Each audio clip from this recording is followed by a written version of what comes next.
आज से 30 बरस पहले 12 मार्च 1993 को करीबन 1:20 पर देश का फाइनेंशियल कैपिटल मुंबई शहर एकदम ही शांत था।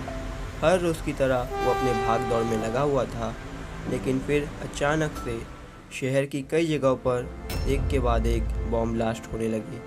सबसे पहला बॉम्ब ब्लास्ट 1:20 पर हुआ और ऐसा करीबन 2 घंटे तक 12 अलग अलग जगहों पर ब्लास्ट किए गए, जिसमें 257 लोगों की जानें गई और 1000 से भी ज़्यादा लोग घायल थे। लेकिन आखिर किसने रचा था ऐसा भयानक षड्यंत्र?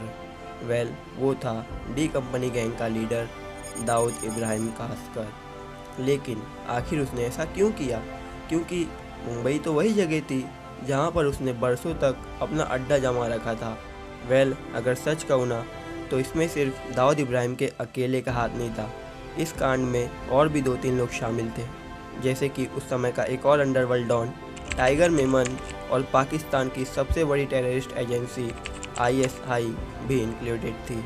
मगर इन लोगों की आखिर मुंबई शहर से क्या दुश्मनी थी?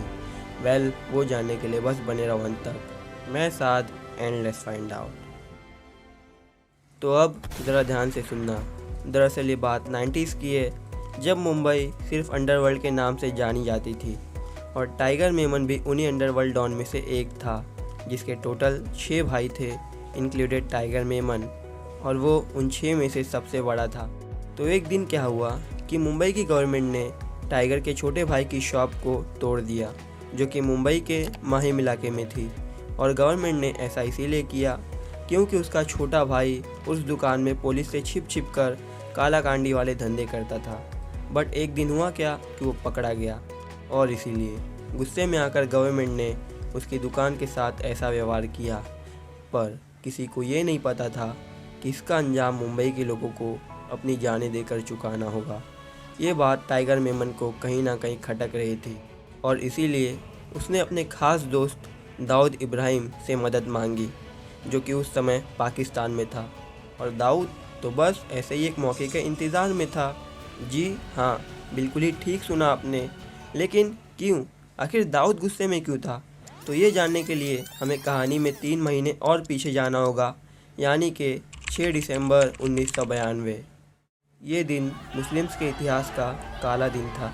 इसी दिन को उत्तर प्रदेश के अयोध्या में खड़ी बाबरी मस्जिद को तोड़ दिया जाता है, और हर मुस्लिम इस बात से नाखुश था। बाबरी मस्जिद को तोड़ने के बाद देश के कई जगहों पर दंगे फसाद होने लगे, लेकिन डिसीजन तो फाइनल था, और इस फैसले से रत्नागिरी का कोंकणी मुस्लिम दाऊद इब्राहिम का खून खौल उठा, और बदला तो उसे लेना ही था।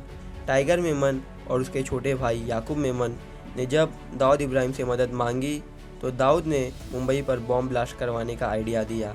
लेकिन ये इतना आसान तो था नहीं, और इसीलिए उसने पाकिस्तान की सबसे बड़ी टेररिस्ट एजेंसी ISI के साथ हाथ मिलाया और मुंबई की कई सारी जगहों पर, जैसे कि 28 फ्लोर की पार्किंग, डबल टिकर बस, सब्जी मार्केट, 5 स्टार होटल एक्सेट्रा, ऐसी जगह जहां पर ज़्यादा लोगों की भीड़ लगती हो, वहां उन लोगों ने एक के बाद एक धमाके किए। बस 2 घंटे में ही पूरा मुंबई शहर दब गया। टोटल 12 जगहों पर ब्लास्ट हुए, जिसमें से 11 उतने डेंजरस तो नहीं साबित हुए, लेकिन जो 12वां धमाका था डबल टिकर बस वाला, उसमें से कोई एक भी जिंदा नहीं बच पाया।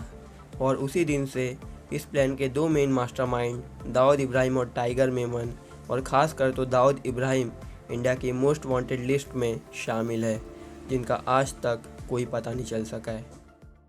सो यार, आज के लिए सिर्फ इतना ही। अगर इस वीडियो से आपको कुछ भी सीखने को मिला तो प्लीज़ लाइक एंड सब्सक्राइब करना मत भूलना। तब तक के लिए जय हिंद।